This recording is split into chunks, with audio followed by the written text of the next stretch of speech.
Some of you know I'm Jewish. My father came to this country at the age of 17 from Poland. He came over, other people in his family did not come over. Those people died. Children died, relatives of my father. All right, so that is in my heart to see what a lunatic can do by stirring up racial hatred. And we're not going to allow that to take place in this country.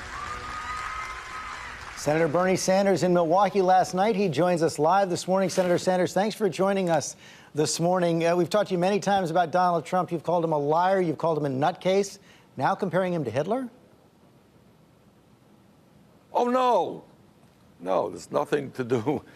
No, that's not right. What I talked about, there was a Muslim woman there next to me, and she is telling me that what is true is that people in the Muslim community are very fearful now. She was describing a kid who now locks the door at night. And what I was saying is, I am going to do everything that I can to kind of stop those Islamophobic attacks so the kids in this country who happen to be Muslim are afraid. No, I did not compare Trump to Hitler. But I will do everything that I can to stop this type of hatred and hate talk that we are hearing.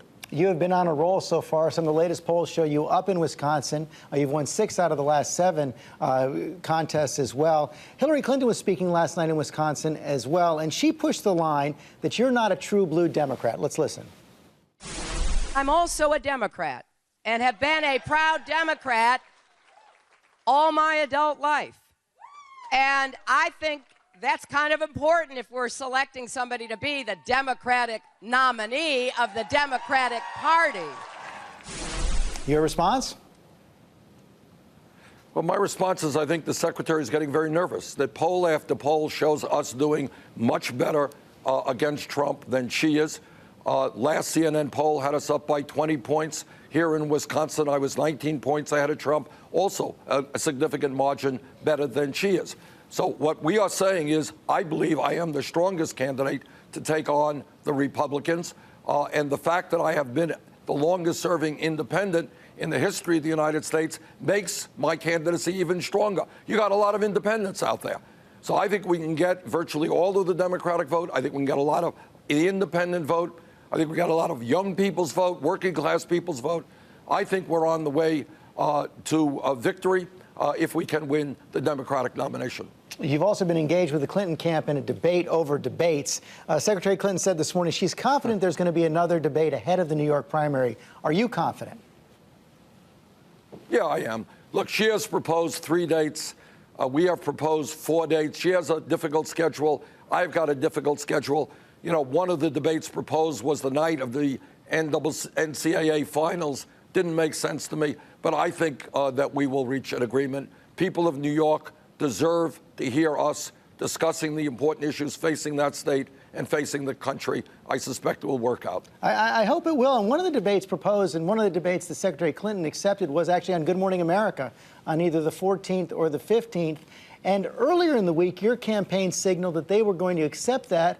And then once she accepted it, you're now saying it's no longer okay. Why is that? Well, I think what we want is to look at the maximum viewing audience. And any time and any venue that works, that has that viewing audience will be good. So we're looking at a lot of options right now. But I think at the end of the day, George, we will have a time and a place. There will be, I suspect, a very spirited debate about why the middle class continues to decline, why we have so much wealth and income inequality in this country, and whether or not we are being as effective as we should be in addressing the crisis of climate change, which we must deal with. So you're not ruling out that debate right now? No, we're looking at a number of options. The goal for me, and I would hope for the secretary, would be that option which gives us the largest viewing audience. You know, Secretary Clinton also said this morning that she doesn't believe that there are any constitutional rights for the unborn. Is that your position as well? All I know is that I will fight as strong as I can to defend a woman's right to choose.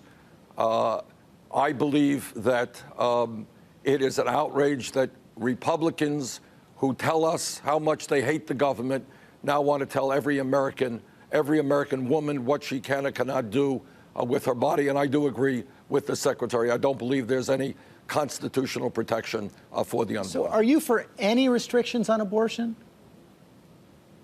I think that decision ultimately has got to be made by the woman. I have a 100% pro-choice voting record throughout my career.